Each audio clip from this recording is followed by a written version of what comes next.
raise your right hand and repeat after me. I, Donald John Trump, do solemnly swear. I, Donald John Trump, do solemnly swear. That I will faithfully execute. That I will faithfully execute. The office of President of the United States. The office of President of the United States. We have been given a gift by God today to usher in a new dynasty. Now you get RFK Jr. Don't you want a president who's going to make America healthy again? You get Tulsi Gabbard. Putting our country in a continual state of war. You get Elon Musk and you get J.D. Vance. A hell of a way to start the next 4 years. The right-wing Avengers. We have an army of digital soldiers. Department of Defense under Donald Trump will achieve peace through strength. Shut down the FBI Hoover building on day one. Rescission of 78 Biden-era executive actions, executive orders, presidential memoranda, and others. The golden age of America has most definitely begun. Begin preparing the 30,000-person migrant facility at Guantanamo Bay. They're getting the dirtbags off these streets. There's one guy who can fix this shit, and it's Donald Trump. What's storm, Mr. President? You'll find out.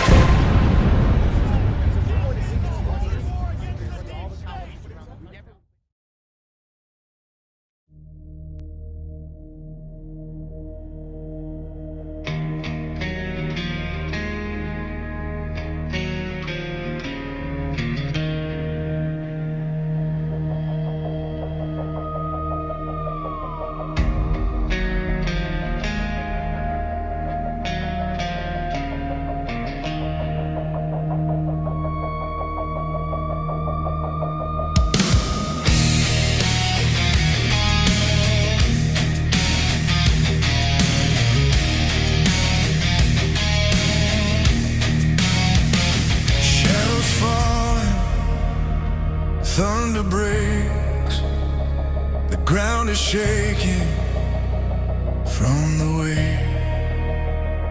Voices crying in the night, but freedom burns a steady light.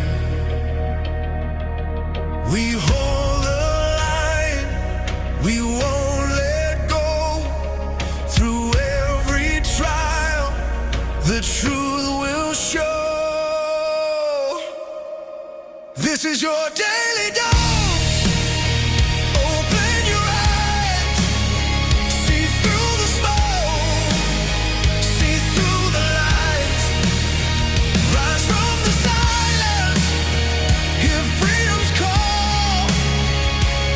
One voice, one people, united we stand tall.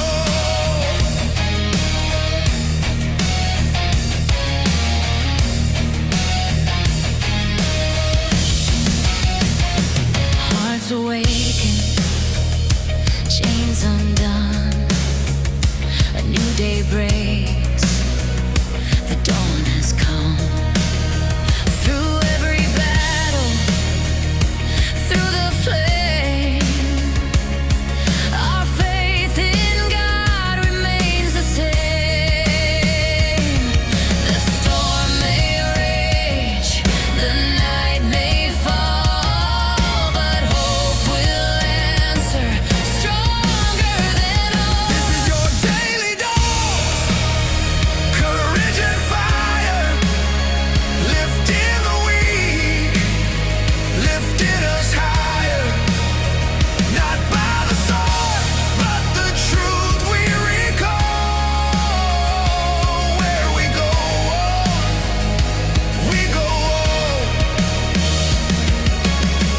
we've seen the darkness try to reign. We felt the sorrow, we've known the pain. But every trial has forged the steel. In God we trust, His plan is real.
Good morning, good evening, good afternoon, wherever you are in the world. My name is Josh, and welcome to the Red Pill Project's Daily Dose, live with you Monday through Friday.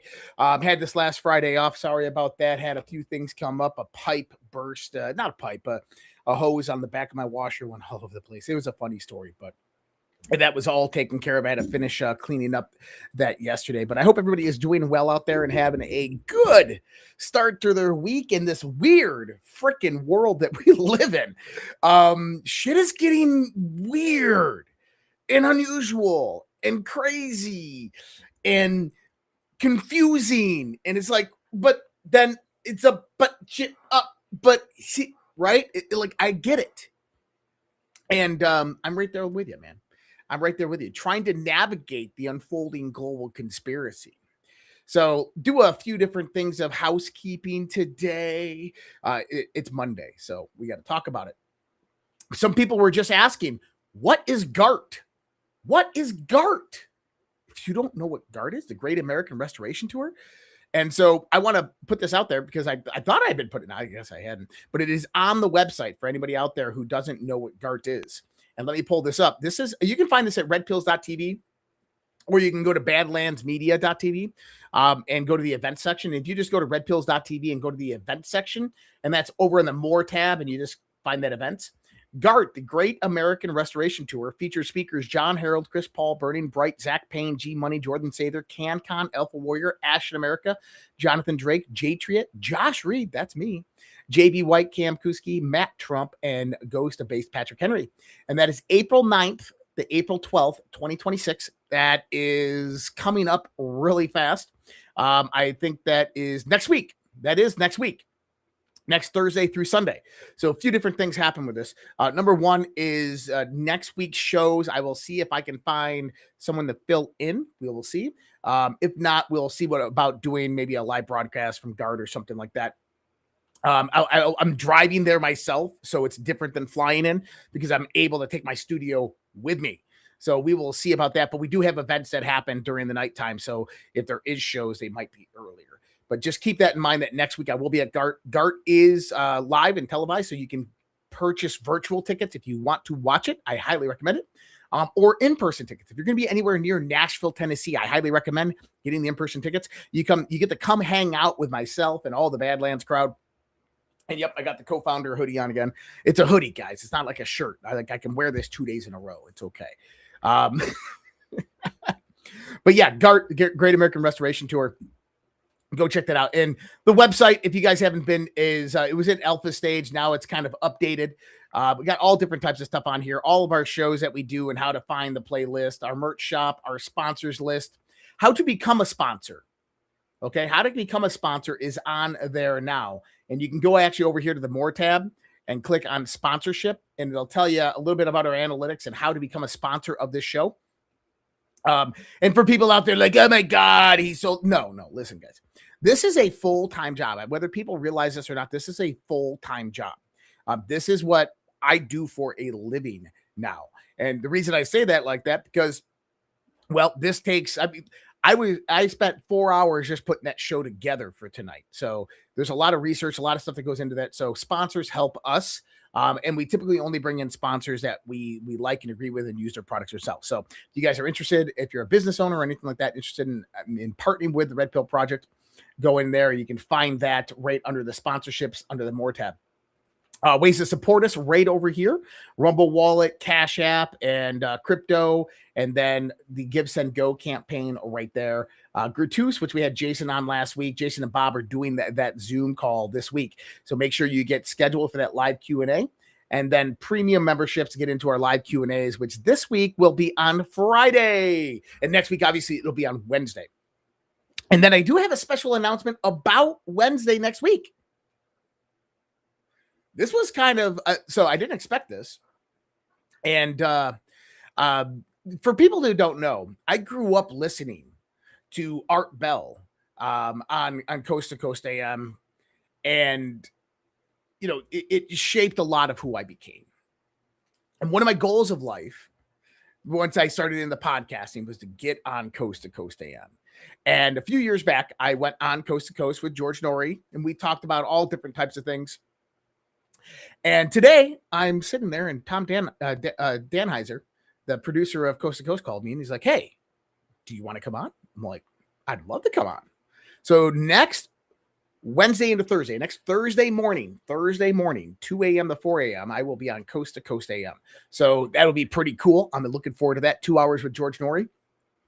Yeah, I like that. I think that's cool. It might not be my typical audience, but it's still cool. And I mean, it's a classic, right? So that's going to be pretty damn cool. I'm excited about that. And then normal schedule for everything this week. Thursday, a little bit different of a lineup. Thursday, we have the OG show, obviously, after the Daily Dose. Regular Daily Dose this week for everybody out there. And then DEF CON tomorrow night. The live Q&A, I believe, is going to be Friday night. Live Q&A. So we did 2 weeks with Wednesday. Now we're going to do one Friday and then a Wednesday again. So Friday is going to be the live Q&A for everybody out there. And most of our links are right here scrolling below. And I think that's about it for housekeeping, right? I mean, that makes sense, right? Oh my goodness. What a time to be alive. You know what? I gotta say this, because when we look at the world and what's happening right now, maybe this will be an hour-long monologue. I don't know. I got tons of news to get through, but maybe this will just be an hour-long monologue. It's pretty crazy out there right now. Like, normies are getting introduced to conspiracies. You have big fireballs falling out of the sky that are statistical anomalies. You have astronauts on the ISS who are coming down with the ability not to be able to speak and have to be removed from the ISS, and nobody knows why. You have the second intergalactic object that comes into our solar system, and everybody thinks it's a UFO, and 3 months after it leaves, we get fireballs landing in the planet.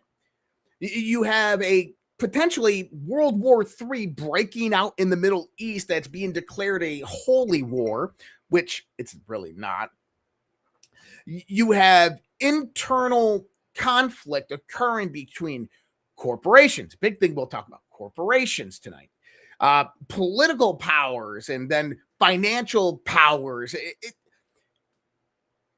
Then you just have your domestic problem. Then you just have what's going on here in the United States of America. You have Trump versus the deep state, and the DOJ. Is Pam Bondi going to prosecute? I think so. Grand juries coming to finalization. We have that stuff going on. Then you have the division. You have fueled influencer ops and psyops that are going on to bring about the radical left. And you have radical left that are coming out in protest. Then you have the return of COVID. Dude, it is crazy out there. Nobody told me that season 2026 of Earth was going to be this crazy. But I think we all do. And there's a lot of tough stuff to talk about tonight. I'm going to talk about Iran. And it's going to be a little bit different of perspective, because I think that I found an interconnecting branch to all of this that fits like a glove that will make a lot more sense. Then someone asked what happened to the ISS. Back in December, an ISS astronaut was getting ready for a spacewalk, and they had to do an emergency evac of him because he had a medical emergency, and they didn't announce it until just recently what that medical emergency was, and he lost all ability to speak instantaneously. Nobody knows what, why, how. That's pretty odd, especially when we're talking about intergalactic objects and stuff, right? All right. Now, there's a lot of influence ops right now going on about General Flynn. I know that this audience is probably split on that, and that's okay. You can do your own research. You can make your own judgment on the general. I like the general, trust the general, and I stand by the general. We disagree on that. Let's just disagree on that, right? I think that's fine. But the one thing to note is that something is going on with this. And Alpha and I kind of laid this out last night on Q After Hours as if this was a big setup with the influence up, the announcement coming up, the exoneration of Flynn through the DOJ and winning his case, and potentially some type of comment that's going to come out from President Trump pertaining to this. So it was interesting because Dan Scavino posted a video of Trump getting off of Air Force One the other day. Now, he did this just a few hours before the Delta of March 29th or March 28th. And March 28th is done in 30, White House cleaning, White House secured, final stage. And the interesting part about the video is it was the final part of the song Nessun Dorma. So it was the final part, it's the end part. So it's the final stage. And then you have a Delta the next day, which is Free Flynn, which Flynn was exonerated the next day. And then you have done in 30, House cleaning, White House secured, final stage. So this gives me indication that we're about to see something with General Flynn.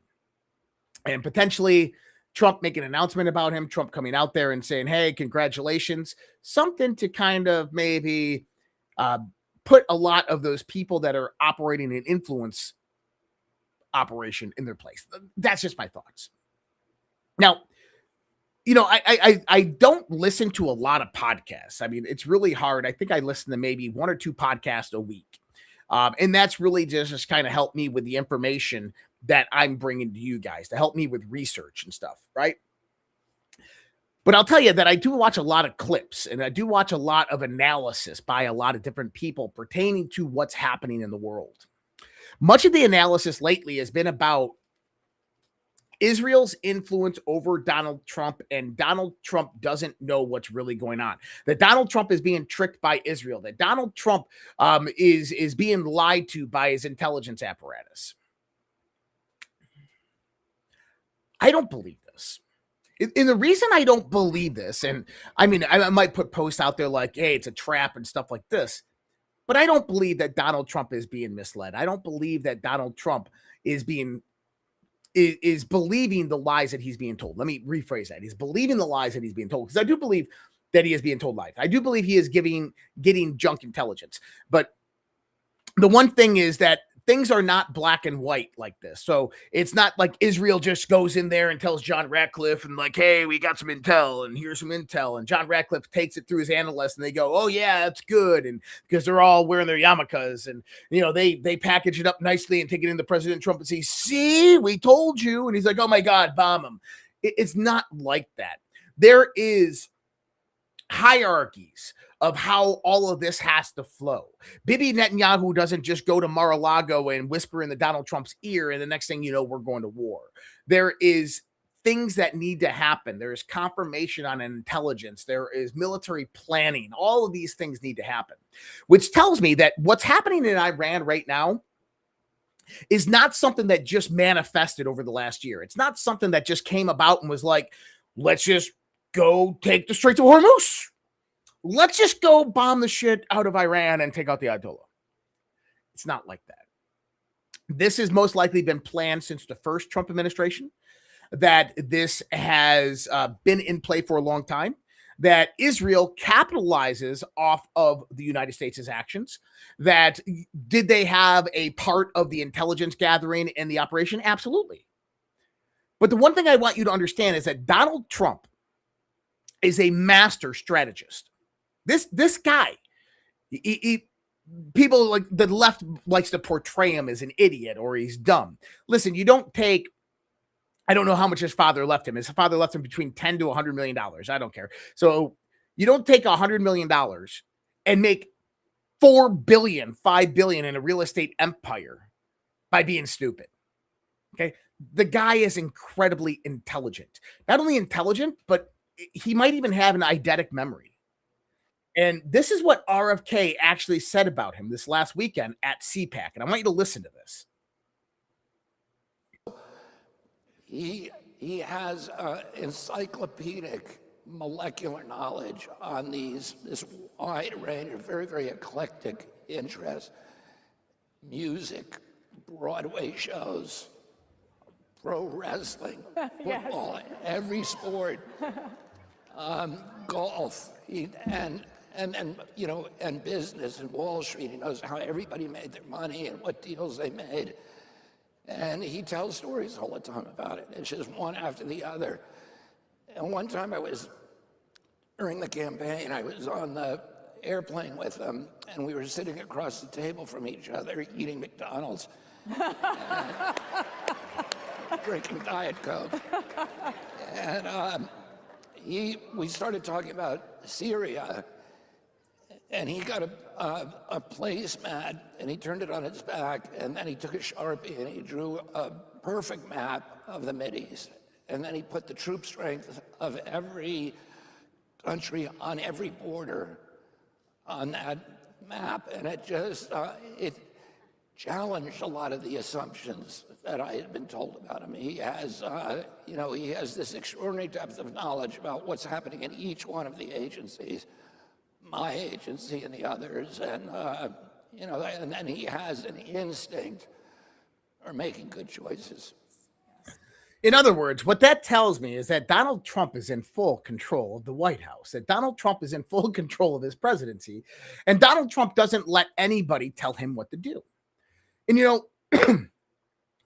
one of the defining factors of why I believe that Donald Trump is in full control, that there is a plan, the strategy that he is laying out, that he is bringing about, is because of Russia, is because of the Alaska summit.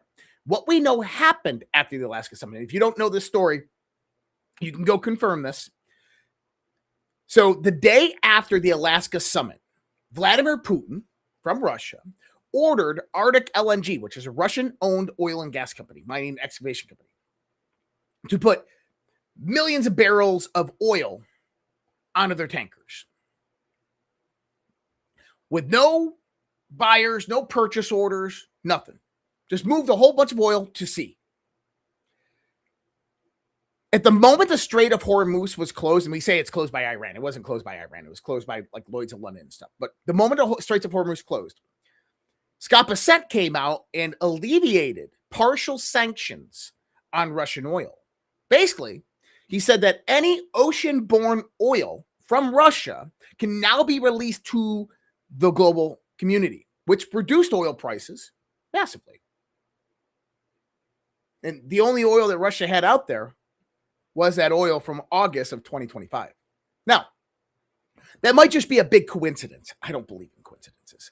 But it's almost like Vladimir Putin knew what Trump was going to do. That Trump told him and said, hey, this is the plan. This is what we're going to do. Move some oil out there. You'll get your day.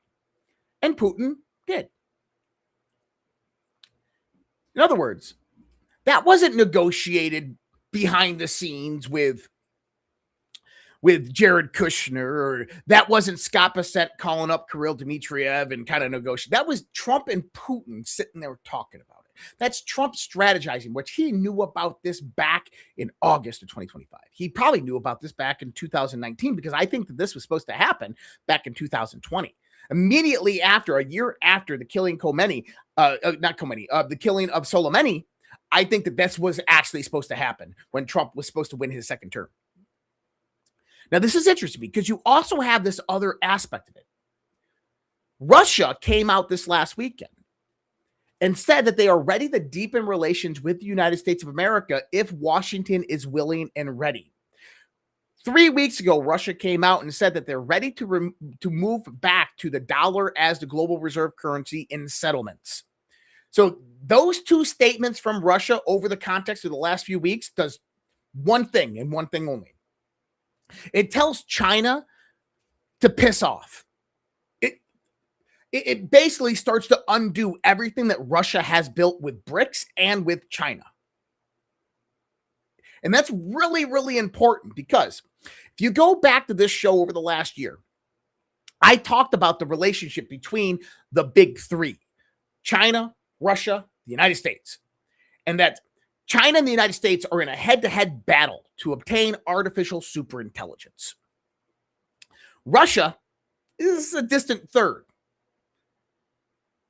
But whoever Russia aligns with is primarily going to win. And that if Russia aligns with China, China is most likely going to go to kinetic war with the United States. It's almost inevitable. Reason being is just because of the multi-domain warfare that is occurring, the unrestricted level of warfare that is going on. But if Russia aligned with Trump in the United States of America, China doesn't fire a shot. China cannot go into kinetic conflict because they will lose. And that comes down to one thing. It comes down to China does not have energy independence. China has 100 days worth of oil and gas for sustainment, that they are dependent upon the global community for oil and gas. Last year, August timeframe, China had a 3-legged triangle of energy dominance. The reason this was energy dominance is because they were getting it below market rate. They were getting it below the global market rate at about 30% of the average price per barrel. And that was happening between Russia, Venezuela, and Iran. Really important. Trump comes in, takes the Panama Canal back. And so it's not only about the oil and the gas, it's about the accessibility to those regions, the resources in those regions. Okay? Trump goes in, takes the Panama Canal, then he takes Venezuela. Now he's got Venezuelan oil through proxy going through the southern United States. He made a deal with China. China is now getting, I think, $365 billion worth of oil directly from the United States that's coming to Venezuela. The United States is at the intermediary, holding the escrow, giving that back to the Venezuelan people, ensuring that Delcy Rodriguez and her administration gives that to the Venezuelan people. Now you have Iran, Straits of Hormuz, accessibility. Iran, massive oil and gas deposits.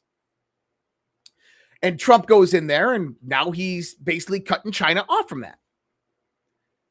Then you have Russia. Russia is the only kind of independent intermediary of Chinese energy left in the world.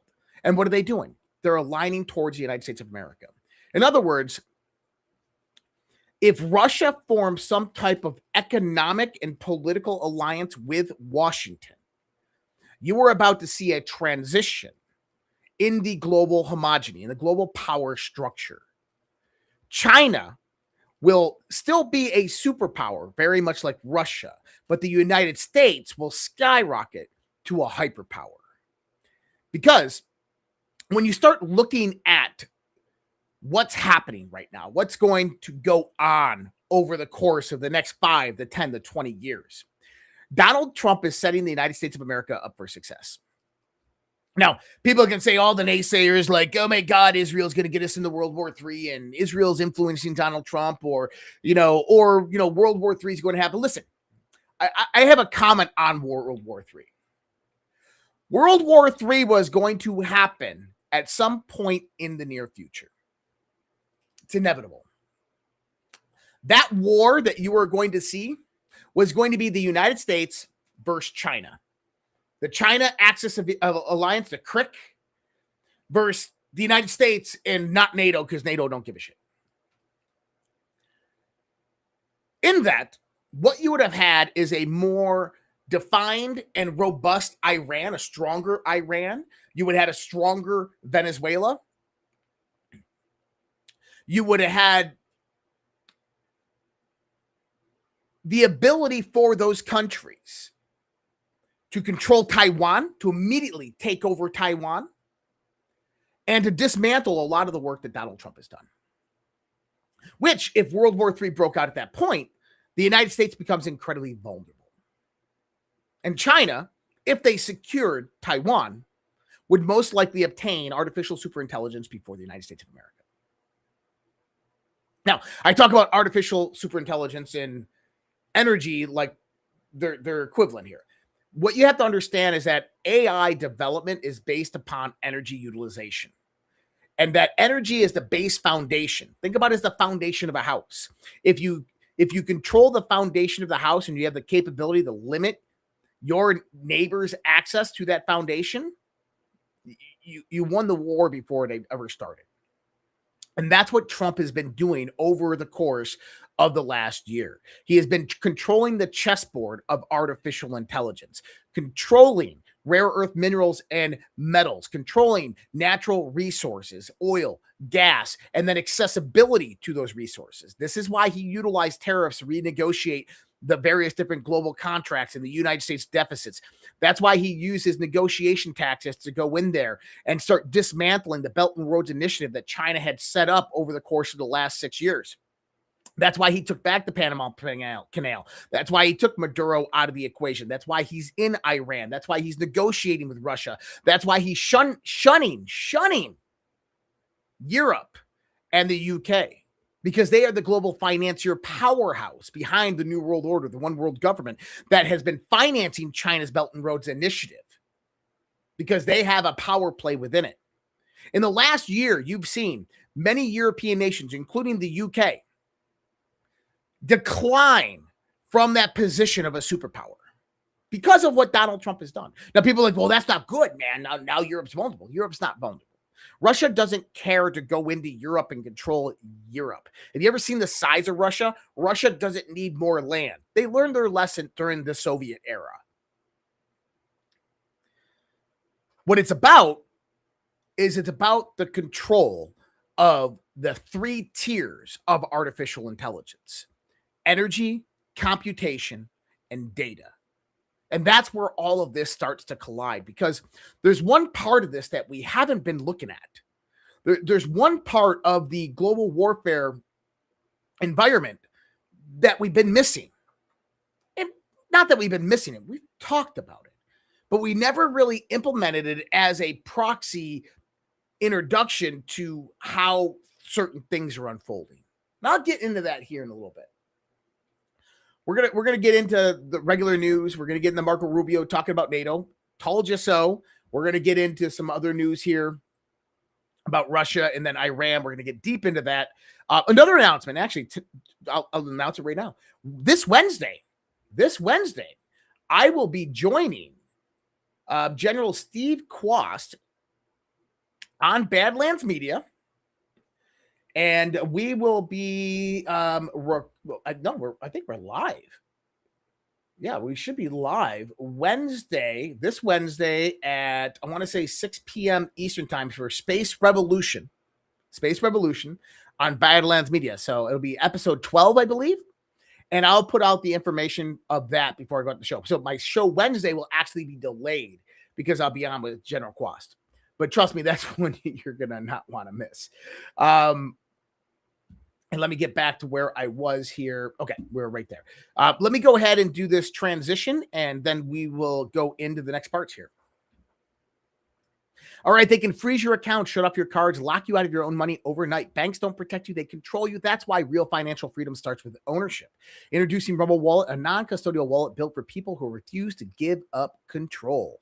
With Rumble Wallet, you don't just buy digital currency like Bitcoin and Tether. You can own Tether Gold, real gold on the blockchain. Through Tether Gold, you get direct ownership of physical gold bars, each one fully allocated, verifiable by serial number, purity, and weight.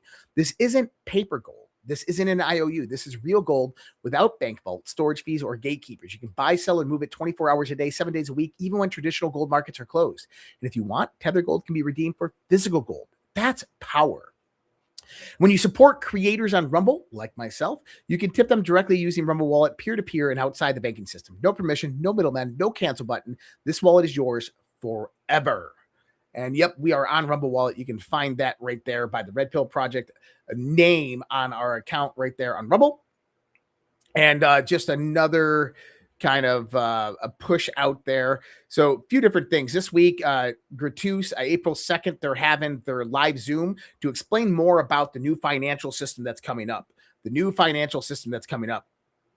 And you can go find that on our webpage on redpills.tv. And you can go in there and you can find all that information, how to sign up for that live webinar. And that live webinar, you just go to redpills.tv, and at the top, you'll see Gratus, Gratus. You can sign up directly for that. And they are definitely one of our show sponsors. Amazing people over there. Then what else do we have? Just go on to redpills.tv, man. Everything is over there. You can find everything you need about us over there, all the different ways to support us and hang out with us and all that good stuff. Okay. Marco Rubio. Listen to what he says about NATO. And let me tell you this. Remember last week when Trump asked NATO to come and join in?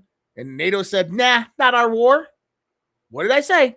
It's a trap. What did I say? Trump's going to be leaving NATO. Trump is getting ready to go out of NATO. Listen to Marco Rubio. The U.S. tells Zelensky that security guarantees depend on withdrawal from Donbass. That's a lie. And I saw him say that, and it's unfortunate he would say that because he knows that's not true, and that's not what he was told.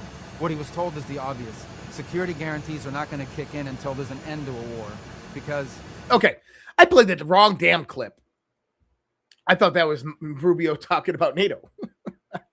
He's talking about Ukraine. He's talking about security guarantees pertaining to the Donbass. Now, that's actually pretty interesting because it goes into the Russia conversation. Did you ever notice about Ukraine? And trust me, we're getting some good, juicy nuggets about Ukraine out there, aren't we?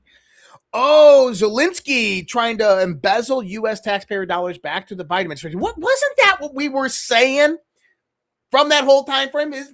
We were telling they're using U.S. taxpayer dollars and funnel it back into Democrats. Oh, my goodness. And that's coming out right now. But put that to the side because Trump was talking about that this weekend. And I'm pretty sure that Ukraine is going to be completely cut off from the United States of America. But do you ever notice about the majority of the conversations that happen right now with Ukraine talk about the Donbass?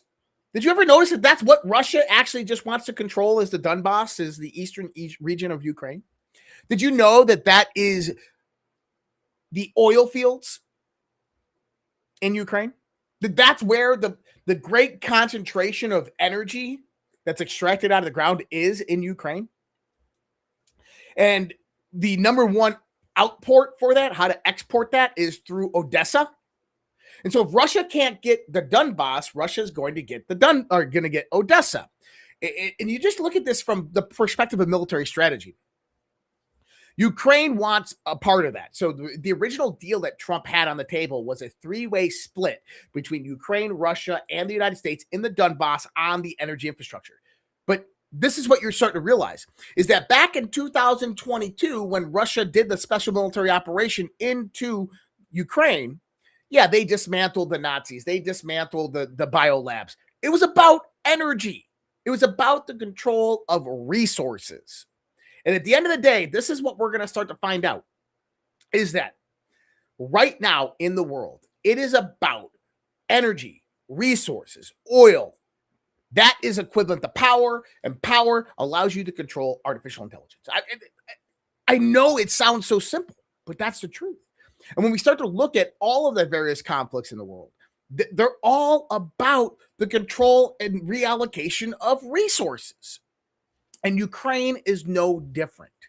All those people over there volunteering, the Americans, the Australians, the Europeans, volunteering to go fight with the Ukrainian army. Like, oh, we got to get peace with Ukraine, or the Ruskies are going to come in and control it and bring it back into the Soviet framework. No. Russia doesn't care about controlling Ukraine. Russia knows that they've already gained enough territory in the Donbass to where they got a majority share, to where if this has to end, they could end it very fast. They can go in and take Odessa, which then means that Ukraine is basically landlocked and screwed on exporting oil and their other exports out of Ukraine. Russia knows this. But Russia's playing the long game. Russia was waiting for Trump to come back in. But we are seeing Ukraine attack Russian oil. Now, isn't that interesting? Just the other day, March 28th, while the world watches the edge of the seat over what's happening in Iran, Ukrainian suicide drones keep hitting Russian oil terminals. What? Why is Ukraine hitting Russian oil? Well, Josh, we're coming from military strategy. It's all the naval ships and all the diesel trucks and all the tanks. They need oil and gas. Russia's got plenty of oil and gas.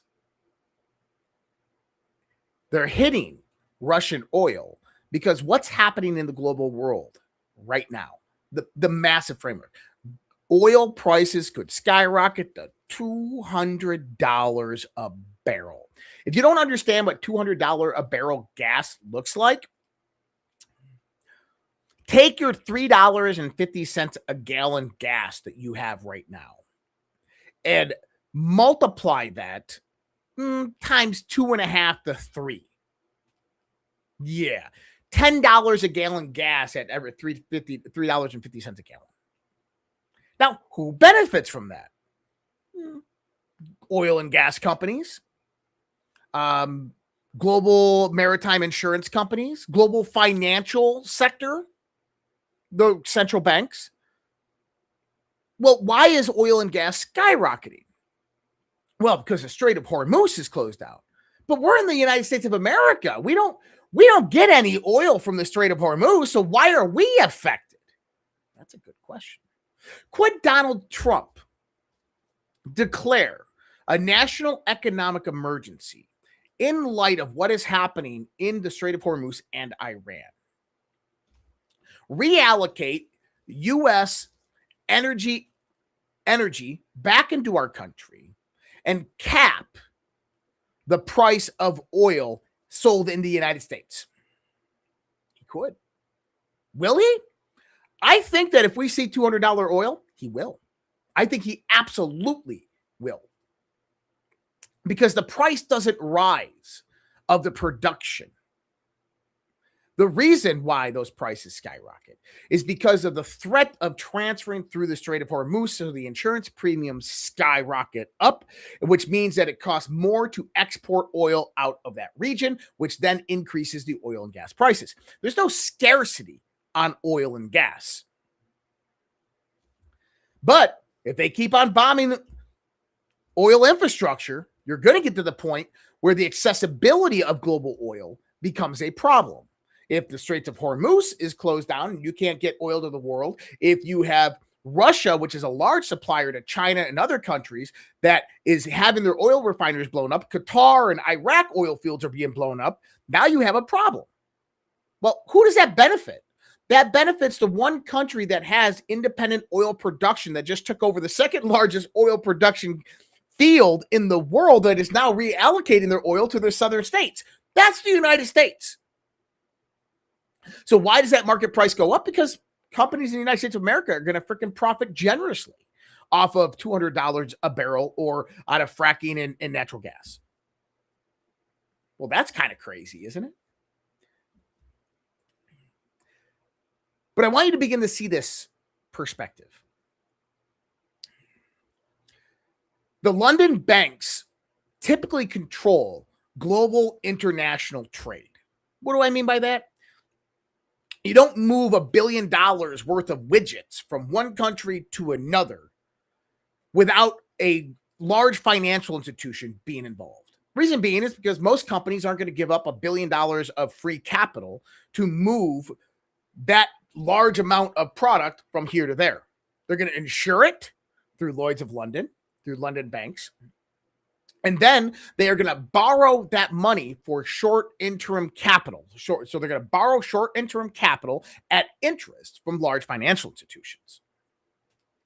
Those products move from one port to the other. Once they arrive, loan payments start to go back, gets processed, all of this stuff, and profitability, and they pay it back over time. So when you start to disrupt that, it's not just oil and gas that get disrupted. It's everything that gets disrupted. Fertilizer gets disrupted. Now you have a global food shortage because now you can't get your crops in the ground on time because you don't have the appropriate amounts of fertilizer to actually substantiate that. But what I'm trying to show you here is that who benefits from $200 oil and gas prices? The United States would absolutely, corporations in the United States, not the American people, corporations in the United States would benefit. But other countries benefit as well. The London bankers absolutely benefit. The large insurance companies benefit. And then London or English, UK oil and gas companies benefit. So let me ask you this. Who benefits from Russian oil and gas, their oil terminals being knocked offline, being blown up? The UK. What missiles? Well, they were Ukrainian drones, but what missiles has Ukraine shot directly into Russia? The Storm Shadow missiles, right? Where are those developed? Oh, those are developed in the UK. Who's calling the shots in Ukraine? Oh, that's the UK. So it's the United Kingdom that is basically controlling what happens in Ukraine against Russia. It is basically Europe's war against Russia, which we're seeing there. So it's Europe bombing the shit out of Russian oil facilities. Why? Because they benefit financially. So in other words, the command's probably coming down through negotiation between, the leadership between Ukraine, the political leadership between Ukraine and the UK. But who's influencing them? Is it the board of directors at BP, KNG, or various other UK oil and gas companies? Is it Chevron and ExxonMobil? Do you see where I'm going with this? Is that politicians aren't very smart. Politicians are nothing more than just actors that are told what to do. Besides Donald Trump. That's why Donald Trump is different. So in understanding that, who's really calling the shots when it comes down to this? It's the bankers, the large insurance companies, and the large corporations.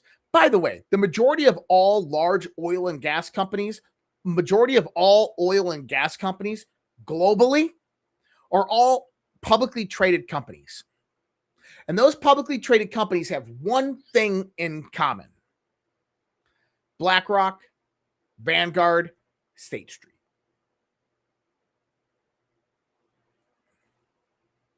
Got to look at the fine details. Now, do they have their own preferences of what companies and corporations are going to go in? This is where it kind of gets a little bit interesting. You thought I was going to talk about Trump and the war and all that stuff? I'm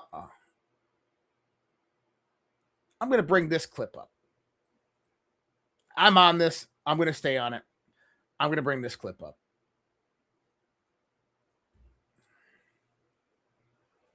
I talked about this about a week and a half ago. I'm going to talk about it again. Benjamin Netanyahu, listen to what he says here. I think that what has to be done is to have alternative routes. Instead of going through the choke points of the Hormuz Straits and the Bab el-Mandeb Straits, in order to have the flow of oil, just have oil pipelines, gas pipelines, going west through the Arabian Peninsula, right up to Israel, right up to our Mediterranean ports, and you've just done away with the choke points forever. That is definitely possible. So I see that as a real change that will follow this war. But I also see this war ending a lot faster than people think. It's all about the control of resources, people. From Netanyahu's own mouth. Now, I asked myself, I said, okay, Netanyahu is talking about running oil and gas pipelines from Iranian oil through Israel to the Mediterranean. So I started to look into this. And what I found was something I overlooked before. Israel has the Tamar and the Leviathan oil and gas fields. Okay? And these are offshore Israel oil and gas fields that they operate. Do you know what company owns runs and operates the primary infrastructure of them? Chevron. That's kind of interesting because I remember when the Trump administration first started last year and Rick Grenell was sent to Venezuela to negotiate, he was trying to reinstate Chevron's contract that they took off the table. And then Rick Grenell, just a few months ago, was let go by Donald Trump.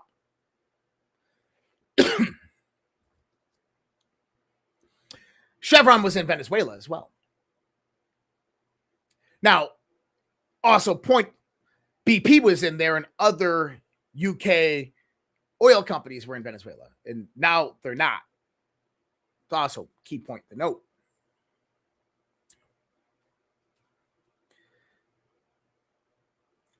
Last week or the week before, Alpha and I were on a show and we were talking about Condoleezza Rice showing up at the White House for a meeting with Susie Wiles and Donald Trump. Nobody kind of knew what that was about. They said it was about some foundation that she works for and wanted to talk to the president. You don't get a discussion with the president because you want to talk about a foundation. Did you know that Condoleezza Rice was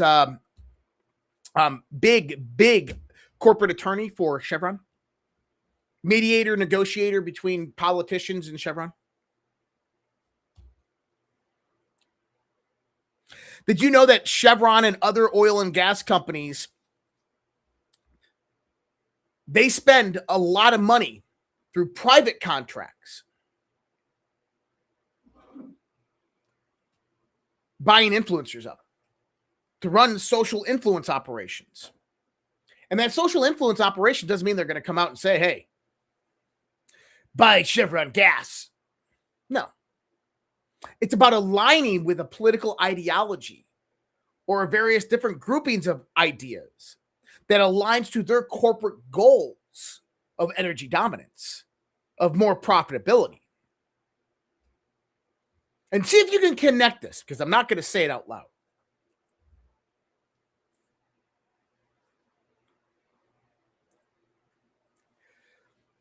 October 7th,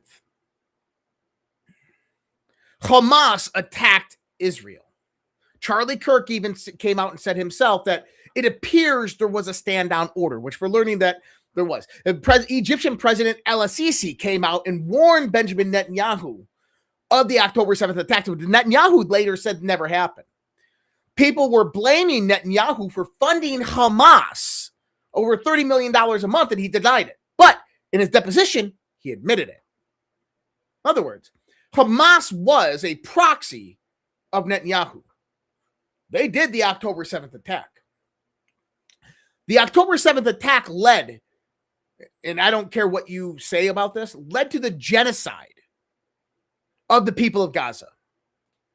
An absolute decimation of that entire area. Murdering and killing of innocent children, women, and probably some men. Now, Israel wanted to go in there and control Gaza. Trump came in and negotiated peace in Gaza. Not only that, is he got what's known as a two-state solution, which Netanyahu would have never agreed to. And to this day, I don't think Netanyahu will agree to, because he just bombed Gaza last week. But here's the other part of this. You ready for this shit? Listening to what Netanyahu just said right there. We know that they had the Leviathan and the Tamar oil and gas fields that Israel runs and operates. Netanyahu, right before this, said that Israel is rising up to a regional superpower and soon to be a global superpower. You only do that through energy independence.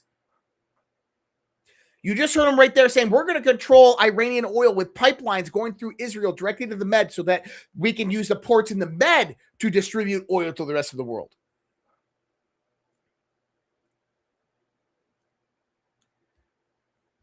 You ever heard of the Gaza Marine Gas Field? Gaza Marine Gas Field? No? I'd never heard about it until I started looking into this as well.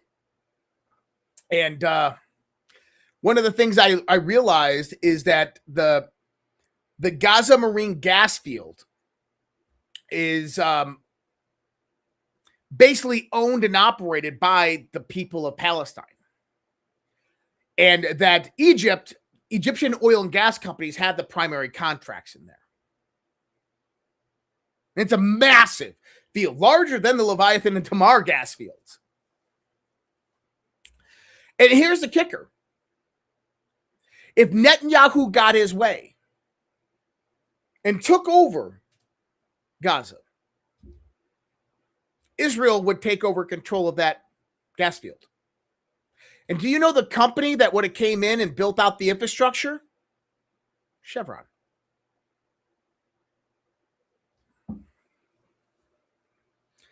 But see, that's not what happened.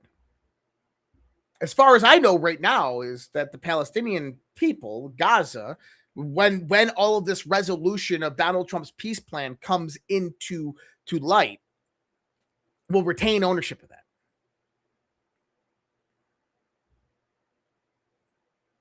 You paying attention? Because you got political, global power structure, political, financial, corporate. Because if you think about it, artificial intelligence. Man, I wish. Let me see if I can do this. Eric.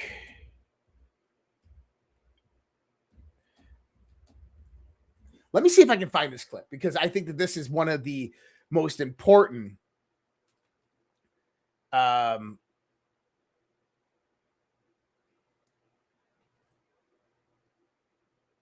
Let me see here.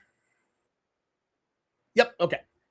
There we go. This clip right here. That Eric Schmidt is a piece of shit, I know, but he's probably one of the world's foremost experts on understanding what he's about to say. Listen to what he says right here, and you will understand why you have this hierarchy, why all of this is happening right now.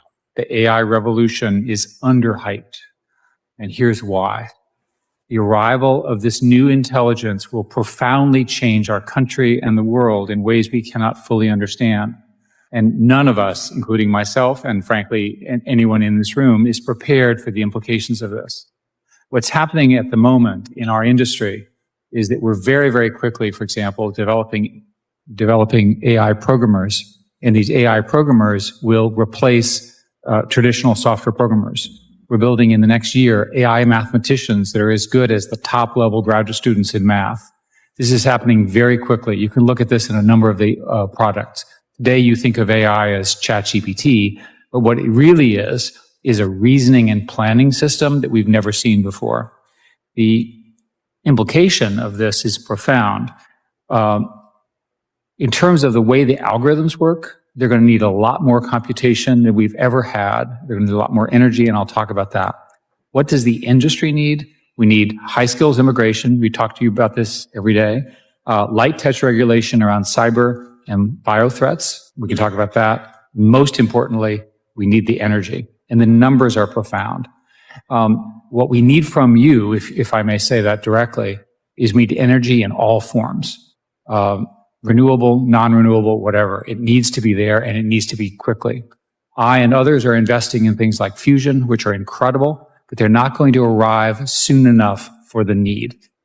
So people are planning 10 gigawatt data centers. Now, just to do the translation, an average nuclear power plant in the United States is 1 gigawatt.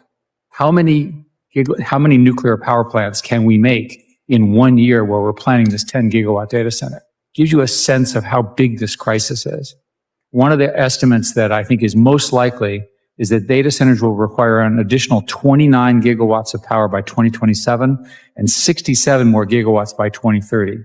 Gives you a sense of the scale that we're talking. These things are industrial at a scale I have never seen in my life. Now, why is this all important? When you build these systems, you have intelligence in the computer and then eventually human level intelligence.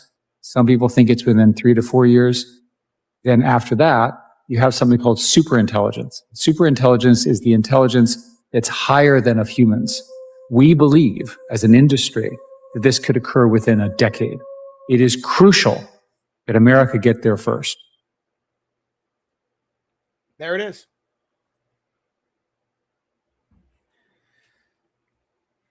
So why all the influence ops? Why all the psyops? Why all of the turns back and forth? Why is Donald Trump doing what he's doing? What he just said right there. He who controls the energy, he who controls the resources, he who controls the accessibility to that wins. But it's not only that, because there's 3 layers. Computation is the next layer.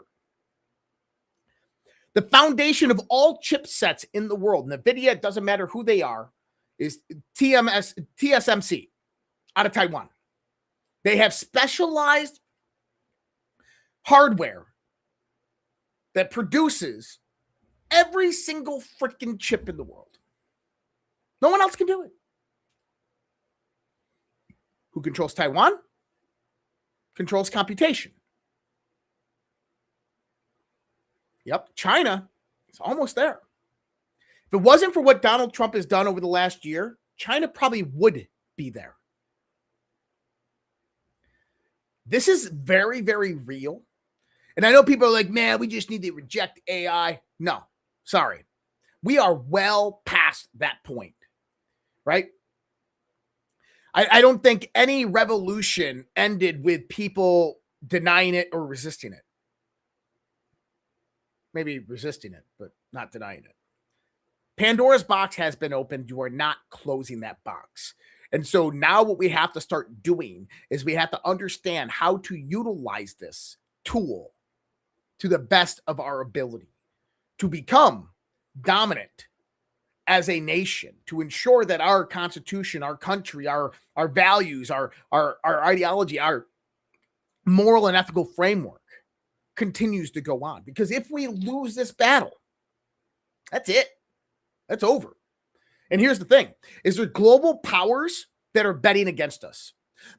Europe, the UK, the old guard, the London banks, they are betting against us. They don't want us to win. Why? Because they spent trillions of dollars since the 1960s investing in China, that China was meant to run and rule the world, that China was going to be the next rising up of the new world order, the global power, that the European dynasties and the old guard and the London bankers had invested in, that they were investing in, that China was going to lead the world into the 21st century, and that the United States was going to come about with a sharp decline and fall off the face of the earth as a global superpower.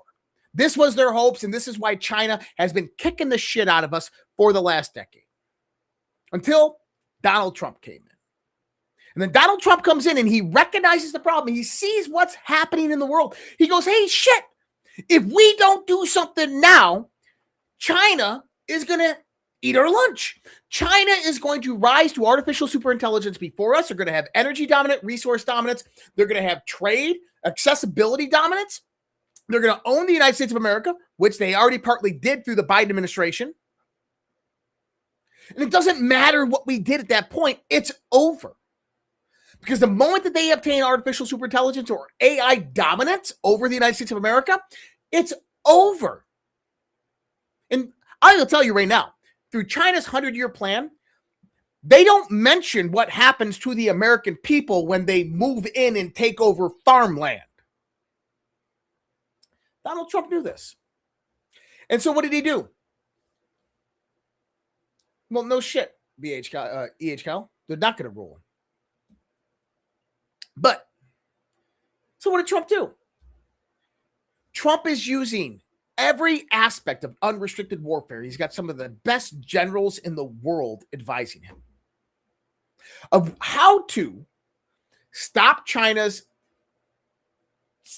meteoric rise into artificial superintelligence by limiting energy and resource availability and accessibility, and then doubling down and backing it up towards the United States of America and increasing our energy output. And utilizing the United States military and the United States political power in the world to renegotiate deals throughout the world, but then also control the flow of resources globally and the accessibility of those resources.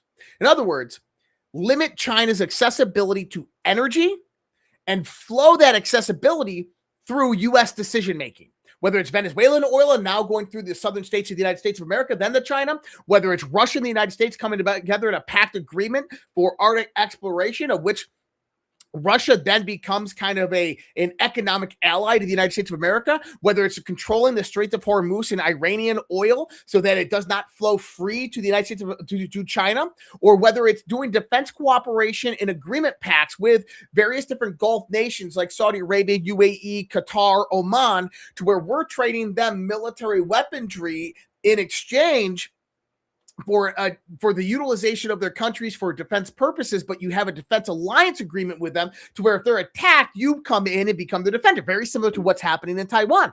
And so what does that mean? That means that if China goes to war with the United States of America, the United States of America simply cuts off that Venezuelan oil. They simply call up Russia and say, cut off oil to China, or we're going to bomb the shit out of you. They closed down the Straits of Hormuz because they now control that. Then they went out to the various different Saudi, Qatar, and UAE countries, and they say, hey, you're our ally militarily, and you cannot supply oil to China. And what does that do? That gives China 100 days to fight a war with the amount of oil and gas that they have. That does not include civilian population, civilian infrastructure utilization. In other words, China collapses. China can't fight a war. This is why in the beginning of the show I said that if Russia aligns with the United States of America, it's almost inevitable that China is not going to go to war with the United States of America, because they understand that they might have had the AI development, the progress of AI development higher than the United States of America, but the United States of America went in and rug pulled global energy out from China. And he who controls the energy, he will control the resources, will control the accessibility, is going to control AI. And see, there's a lot of people in the world that just don't see that. A lot of people in the world are like, but they're bombing a nation, and you know, they killed Ali Khamenei, and like he didn't do anything. If we didn't do anything, they would have. For fuck's sake. Do you think China was going to sit idly by and let Donald Trump dismantle their whole work done on the Belt and Roads Initiative all throughout Africa, all throughout Latin and Central America, the reallocation of global resources directly to China for manufacturing and processing? Do you think China was just going to let Donald Trump do that? Or was China going to utilize a proxy like they had been doing in Ukraine? Because remember, the UK financed China's industrial revolution, economic development, tons of different Chinese companies that have built up multi-billion-dollar companies are owned by UK corporations, UK banks, okay? Lots of Chinese money flows directly through the UK banks, maritime trade, all this stuff, okay? So when you start to look at this, if you were China, let's go back 5 years ago. You're China. You want to become the global hegemon. You want to become the global hyperpower, because in your 100-year plan and through unrestricted warfare, this is what you've laid out.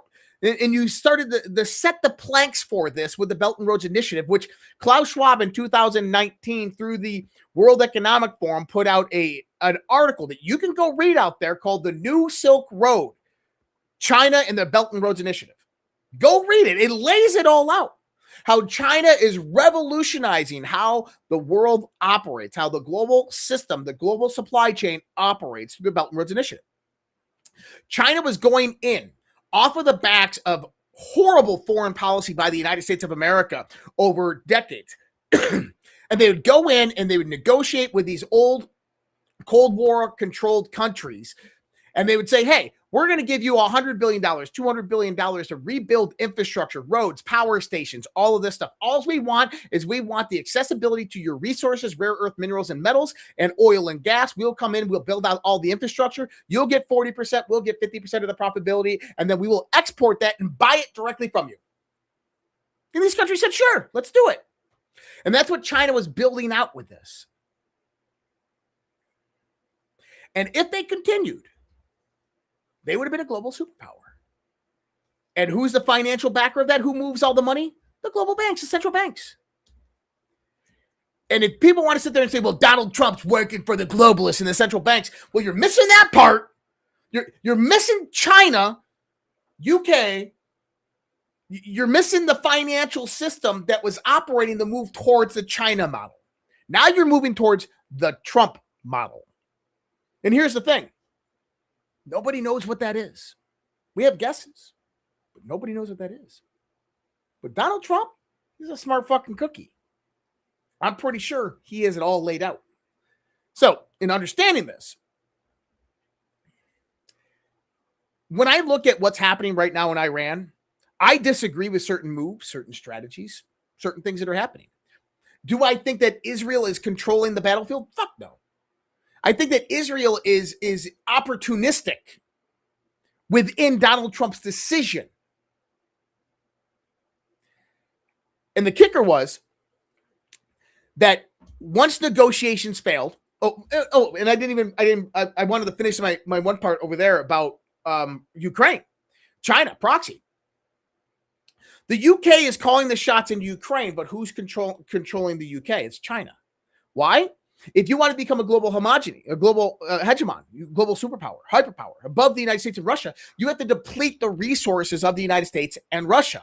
Well, how do you do that? You do that through proxy war. You bring Russia into war with Ukraine. China comes in there, buys Russian oil, which funds that side of the war, telling Russia to go in there and take out the Eastern Donbass, and then they can control that oil infrastructure, which is just beneficial to China. And then what happens is the United States of America under Joe Biden was sending billions upon billions, hundreds of billions of dollars to Ukraine, but also munitions and military assets were being sent over there as well, which depleted the United States of America's military inventory, but also put us higher and higher into debt. And then you have NATO out there, taking in more armaments and everything like that, troop movements. What did that do? It weakens the United States of America severely, militarily and economically, at the same time doing the same thing militarily to Russia. And China is out there benefiting and making a profit off of the Ukraine war. In other words, the Ukraine proxy war was a proxy between China versus Russia and the United States. And that's why I think one of the reasons why Vladimir Putin is realigning towards Donald Trump, because he understands this. And here's the thing with Iran, is right when negotiations failed, Iran was most likely going to preemptively strike the United States and Israel in the Middle East. Why? Because that would have pulled in the United States into the Middle East, full ground troops, massive troop movements, military movements, all into the Middle East, and then China would have took Taiwan.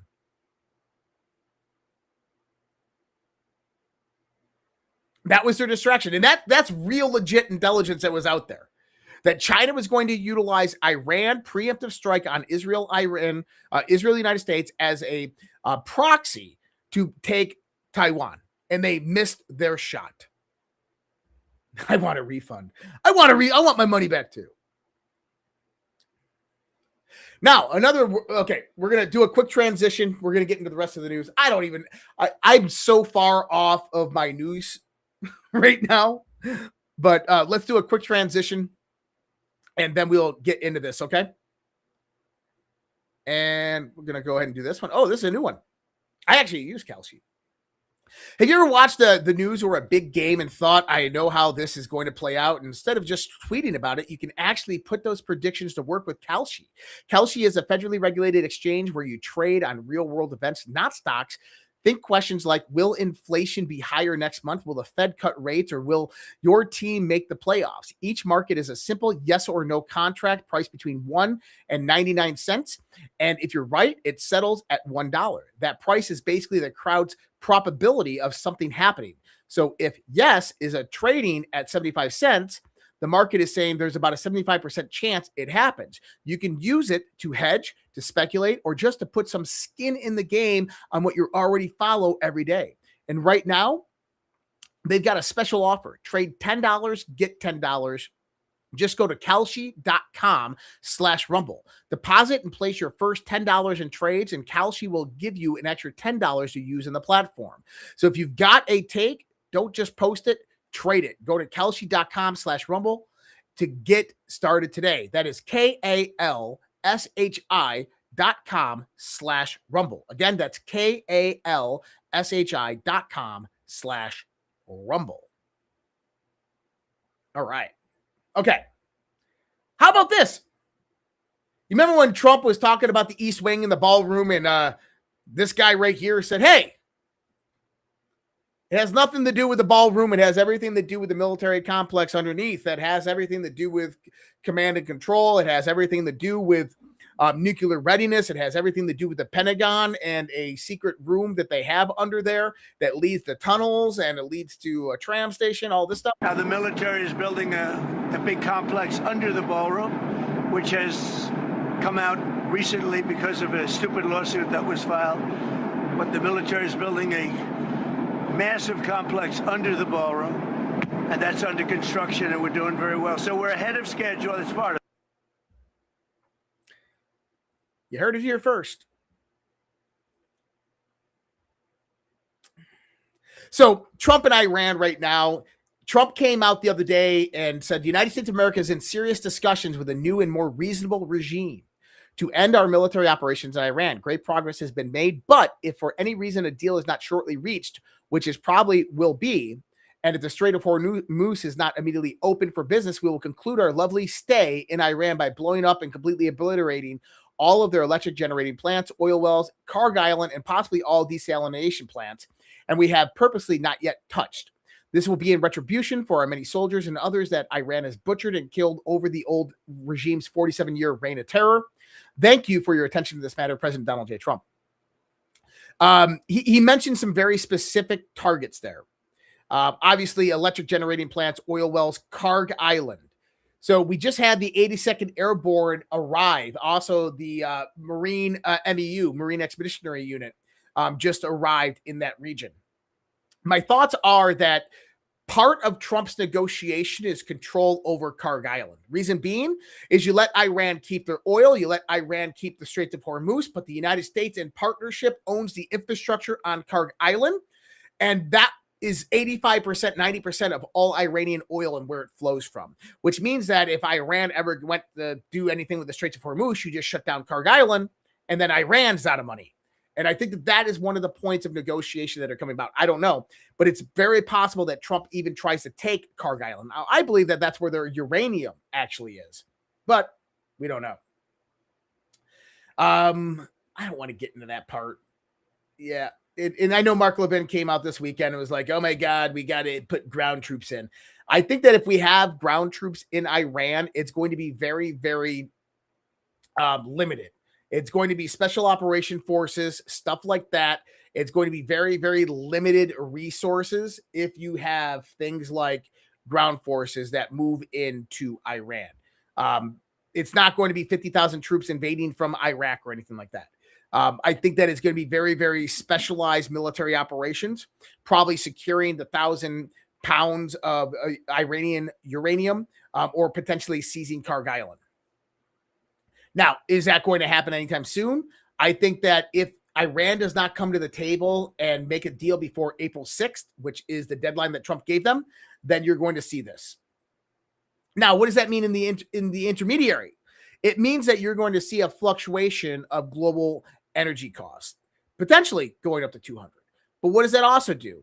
It increases the price of everything else, all goods and services. If you go back to January timeframe, Alpha and I were on a show and we said, hey, we're getting indications that something big is going to happen globally. And we're getting the word that everybody needs to have 3 to 4 months worth of supplies. This is why. Because things are going to get expensive for a little while. I don't think it's going to be too horrible, but things are going to get expensive for a little while. So yesterday, helicopters were dispatched to investigate drone incursion near Air Force One at West Palm Beach. I found that really interesting considering that Benjamin Netanyahu on the same day did an interview where he was talking about the various different assassination attempts by Iran on President Trump. And we know that, by the way, the IRGC leadership, the Quds forces was operated by Qassani, which was a Mossad agent. Like, think about the logic here, okay? Benjamin Netanyahu is talking about, let me pull this clip up. It's only a minute clip. Let me pull this clip up because I'm going to explain this to you and maybe you can see through it.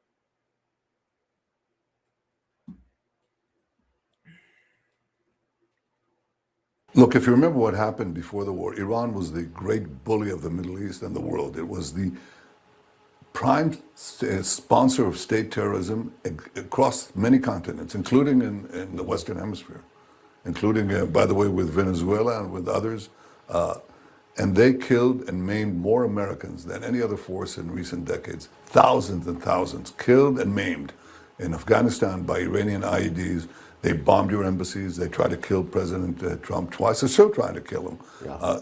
Most importantly is they chant death to America. Okay. Now, interestingly enough, Hezbollah Unit 910, which is one of the big operator proxy forces of the IRGC, actually trained by the Quds forces, right, was in Venezuela. They came over the U.S. border, but they haven't done anything yet. But it's potential that this is linked up to the various different assassination attempts on President Trump's life. Honestly, I think that the assassination attempts on President Trump's life, Roth and Crooks, Butler and then Mar-a-Lago, were actually Ukraine. China, Ukraine, remember proxy? UK, China, Ukraine, proxy. But I think that the Biden administration kind of delineated that towards Iran. And this is where Bibi Netanyahu comes in and talks about, well, hey, it was Iran that tried to take out Trump multiple different times. But this is the other thing that you have to say is that if Iran did have something to do with it, it was Kiani that was the head of the Quds forces who was a Mossad agent. That multiple members of the IRGC and inside Iran within the clergy and the civilian counterpart of the government and within military operations and intelligence in Iran were working for the Mossad. So put that together. I'm not going to say it, but you can put it together.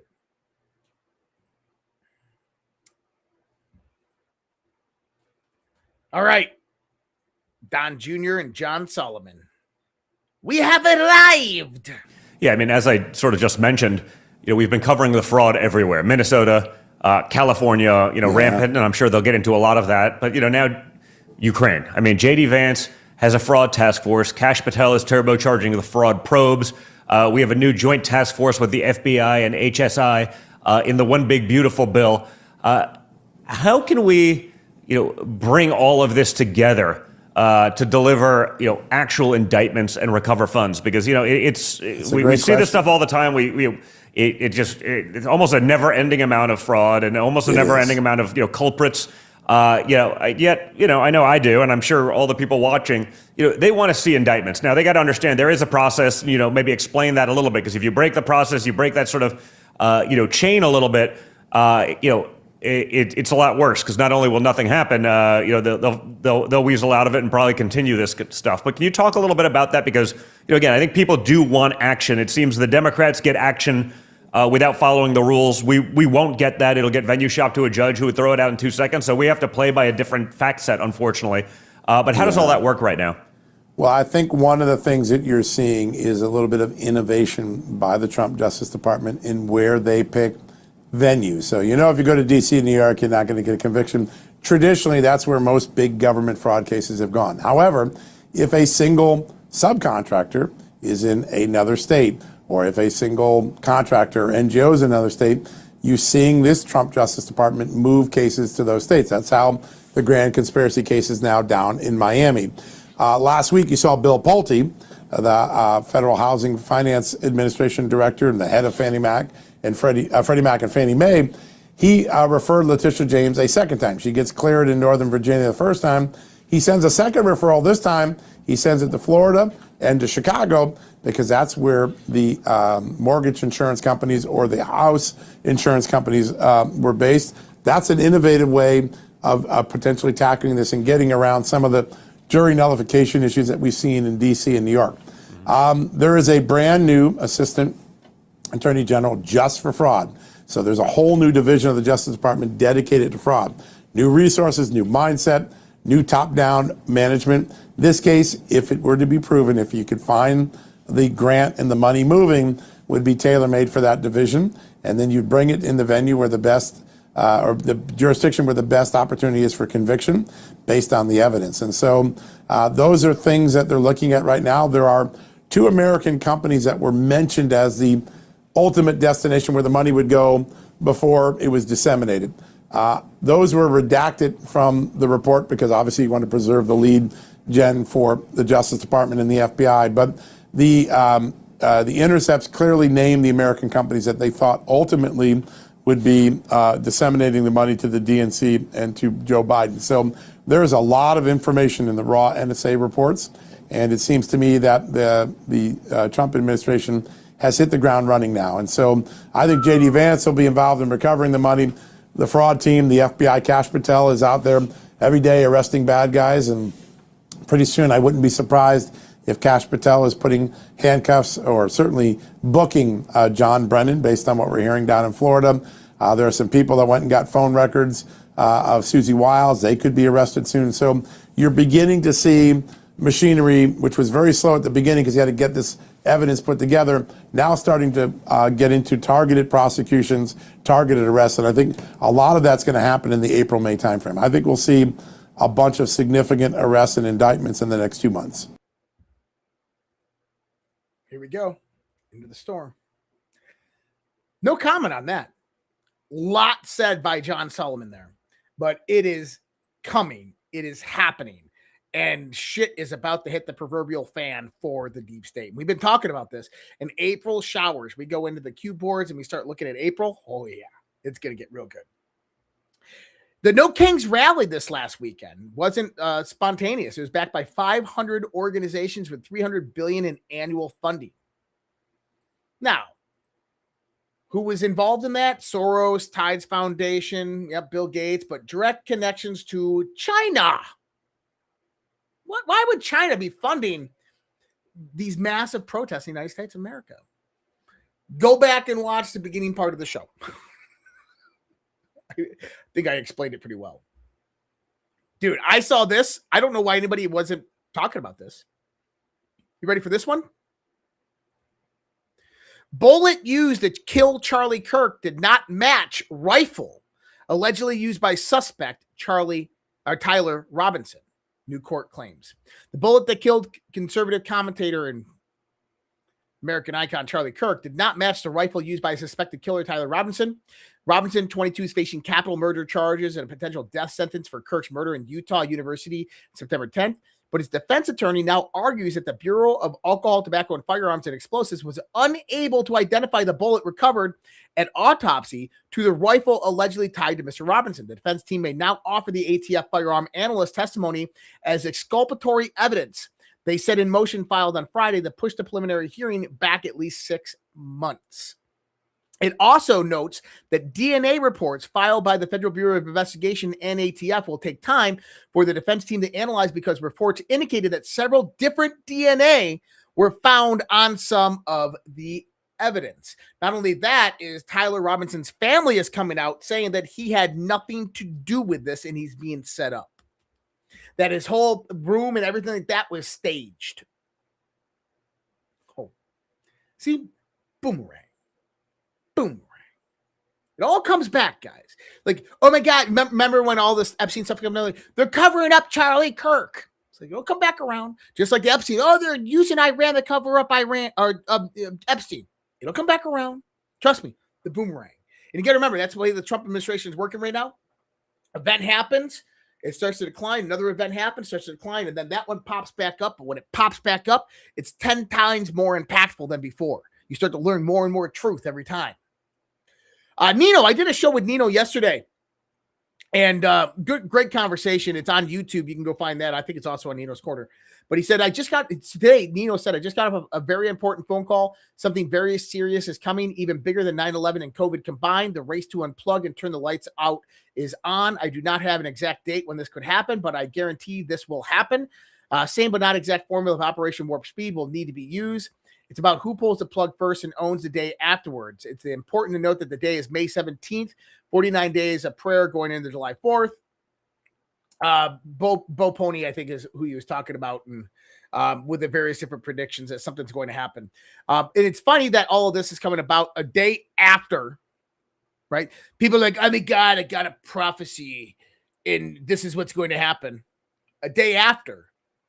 that it's announced that a new heavily mutated COVID variant has been detected in 25 states and 3 U.S. airports.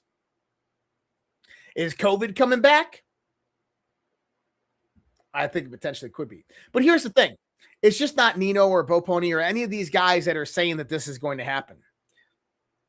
If you don't know who Joe McMonologue is, he's one of the top members of the U.S. Army Stargate program, which was remote viewers. This guy has remote viewed tons of different things and has been right and accurate about all of it. Listen to what he says here. And we're reaching a point where we may figure out that multidimensionality is a way to jump from star to star. You disappear out of this reality, you reappear in it in some other place. Simple way instantly to go from one star to the other. Maybe that's how we're being watched. I don't know.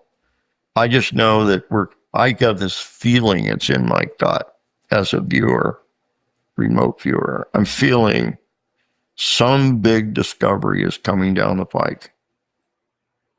He's not wrong. I'm actually going to talk about a lot of that. Not necessarily Joe McMonologue and remote viewing with General Quast this Wednesday about big discoveries and things in alignment with that whole arena. Because it's incredibly important of what is coming down right now. And, it's a good transition because AI is one part of a larger puzzle.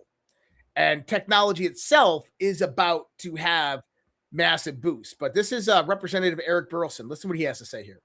Because this stuff is happening very, very fast. I don't know why they've been keeping it a secret for so long. There are a lot of these videos that they're keeping classified have been captured on technology that we don't want our adversaries to know that we have the ability to capture. So in other words, the cameras themselves are highly classified, and because of that, we don't want to release the footage. Now, that doesn't mean that Congress shouldn't be able to see this, which is why I've been, we have a lot of whistleblowers that have come forward. I've been given a list of about 2 to 3 dozen of these files and have submitted an official request to Tulsi Gabbard's office, to the Department of War, to, the Secretary of State and the Department of Energy to be able to see these files. And I've got a contact with other whistleblowers. There's more files to come. So we've got people on the inside watching to see, based on our request, if these files have been moved, if they are deleted or changed in any way to avoid. What's he saying? That a lot of what we could be seeing is U.S. military technology that is actually being covered up. The tech that we have is highly advanced. We don't want our enemies knowing that we have. Like Trump has always said, we have technology that is far beyond the understanding of many different people. Listen to him again on another podcast. Definitely not. I have seen videos that of objects. I can't tell you exactly what they are. And I say that because I'm saying I saw it and I can't tell what they are, and neither could the people that filmed them. But it's definitely not. It's something that's wild, very, very, defies logic, the way in which they operate. Often, even, across, there's multiple locations, but what you're often seeing is these glowing type orbs. They look like balls of plasma that seem to be stationary, and then sometimes they'll just move at incredible speeds.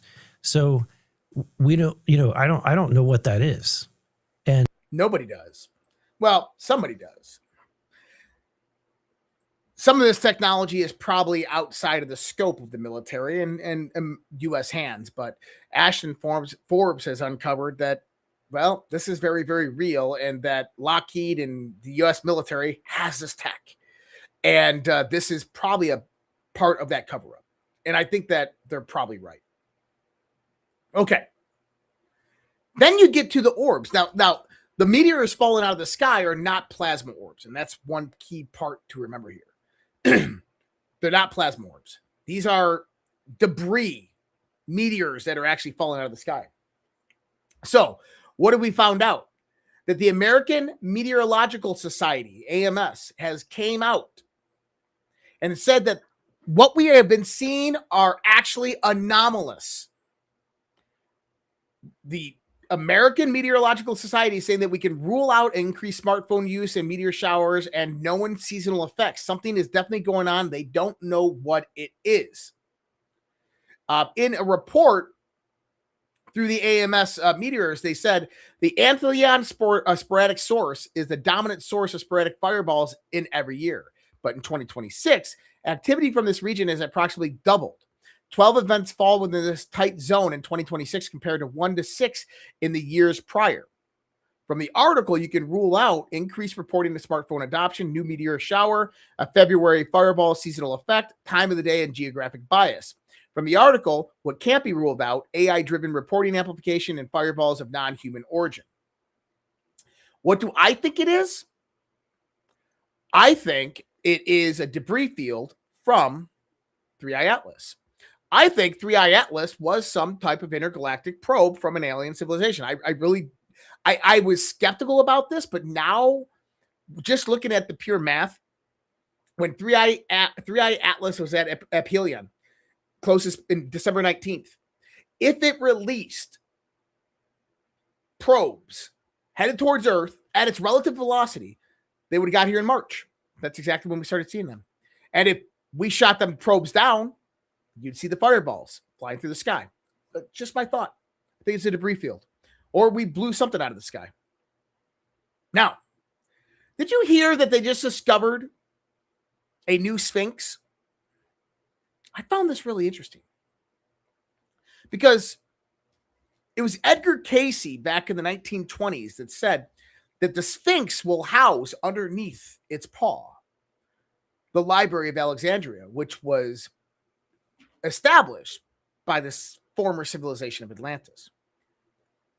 What if he didn't mean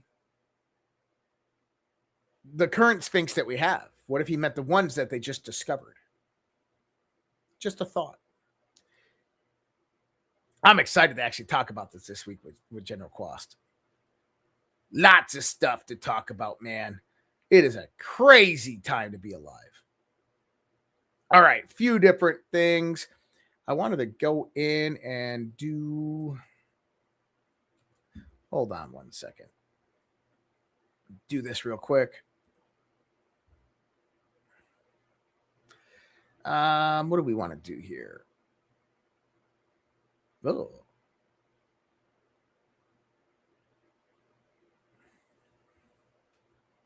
We haven't done these guys in a while. We'll do these ones real quick, and then we'll give you my final thoughts. Still haven't tried 1775 coffee. Now's your shot. The 1775 starter kit just dropped, only 1,000 units. You're getting the bold, dark roast that hits hard, the smooth, medium roast, and the Vitality mushroom coffee for clean energy and laser focus, no crash. All single origin, small batch, toxin-free, mold-free. Plus, you're also getting a gold spoon clip because freedom isn't scooped with plastic. A frother strong enough to stir up your coffee and your mother-in-law's opinions, and a black 1775 tumbler. $170 worth of coffee and gear, yours for $99. This is for the ones who've been watching 1775 blow up on Rumble, wondering if it's actually worth it. Spoiler, it is. Go to 1775coffee.com/studio and grab your starter kit before they're gone. Bold beans, clean fuel, and a morning routine that stands for something just like Rumble does. And thanks to all of those guys that sponsored us and those ads that sponsored the show. And those ads sponsor the show. That's why we read them, and Rumble kind of hooks all that up. Guys, amazing time to be alive. A lot of things happening. Eyes on Iran and what's going on in that. Keep on to the bio warfare aspect of things, to the new COVID variants. Watch it, see if that kind of progresses. I hope that it doesn't. I hope that Donald Trump does have a plan, and I think that he absolutely does. And I think I made my case for that. Of where we are headed Wednesday with General Quast. That is going to be Space Revolution. Great show right there. April 16th on Coast to Coast AM. Next week, DART, Nashville, Tennessee. Find all of that. Yes, Rick, Lonnie, this is live. Find all of that information on redpills.tv. Redpills.tv. redpills.tv. I got some new blogs coming out. They'll be updated here this week. and an economic one coming out here in the next, probably the next 12 hours for my crypto mastermind, but that will be coming out here soon. So redpills.tv to find out how to link up with us everywhere we are. Best way, redpills.tv. And that Substack, if you're just interested in the Substack, redpillproject.substack.com. But if you go to redpills.tv, there's ways to support us and help us out over there, and keep the lights on here. So I appreciate you guys. Thank you so much.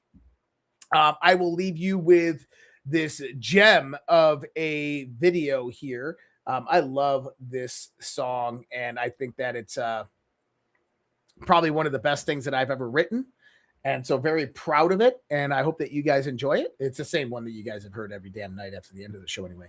But I wanted to give a shout out. I didn't see anything come in through YouTube, nothing through YouTube, but I did see some Rumble rants come in. And so I do have to give credit where credit's due. I think I missed one or two of them, and Rumble updates, so I missed them. But Hope continues $50 Rumble rant. I enjoy your show. Thanks for all you do to put your shows together. Thank you so much, Hope. I appreciate you. Agate, $10 Rumble rant. Hey, Josh, thank you for your work. Thank you so much, Agate.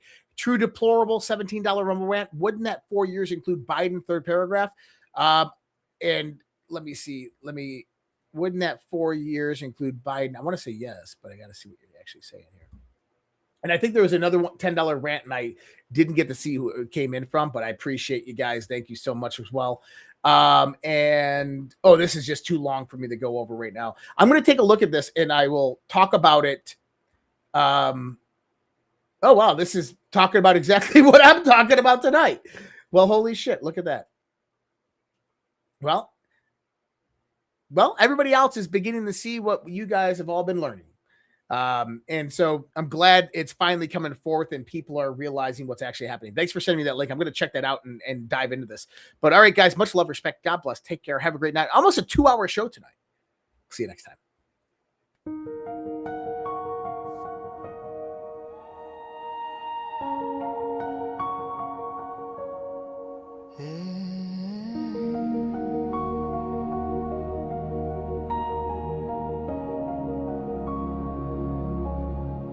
There was a time when our children stood tall,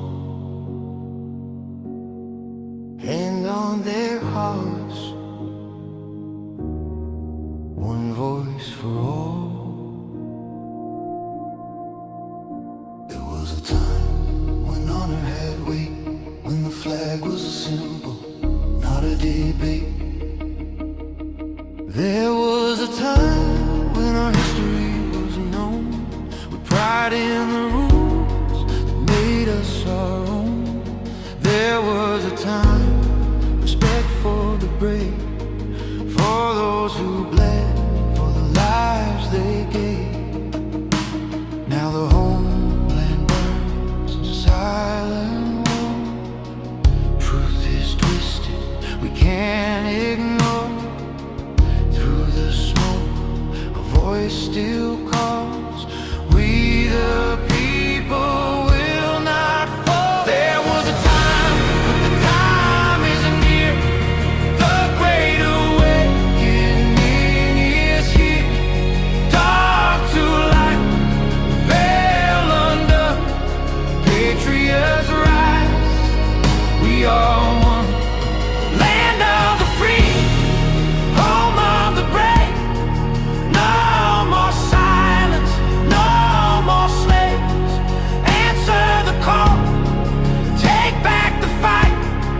Children of freedom, stand for the light.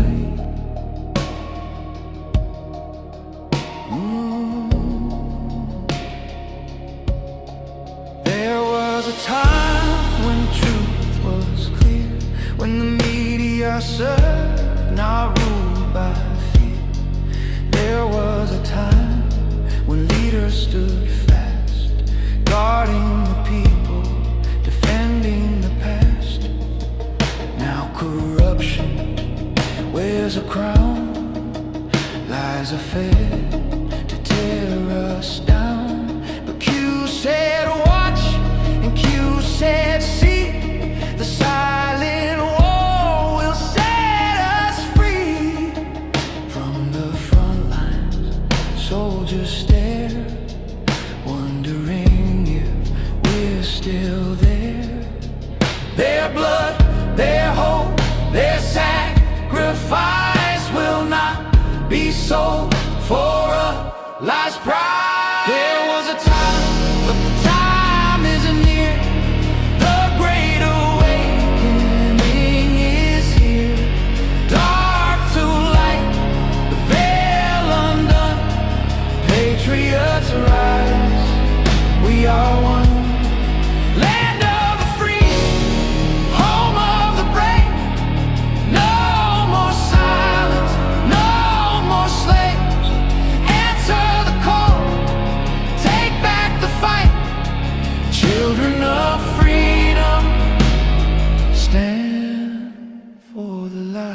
Freedom is never more than one generation away from extinction. It must be fought for, protected, and handed on. Or we will spend our sunset years telling our children what it was once like in the United States where men were free.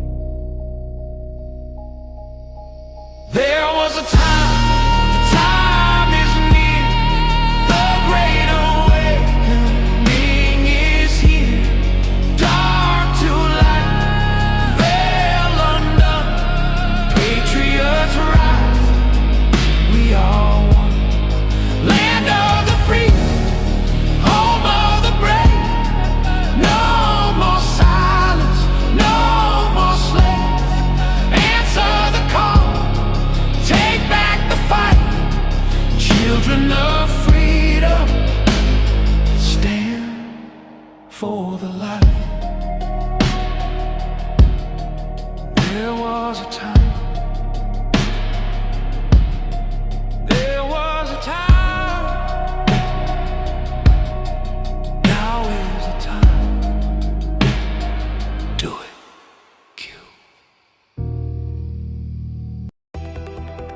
I don't have to tell you things are bad. Everybody knows things are bad. The air is unfit to breathe and our food is unfit to eat. I don't know what to do about the depression and the inflation. I want you to get mad. I have come here to chew bubblegum and kick ass. And I'm all out of bubblegum. People should not be afraid of their governments. Governments should be afraid of their people. The more you fuck around, the more you're going to find out. These people are still a part of that system, and that makes them our enemy. We accept the reality of the world with which we're presented. It's as simple as that. I want you to get up right now and go to the window, open it, and stick your head out and yell, I'm as mad as hell, and I'm not going to take this anymore!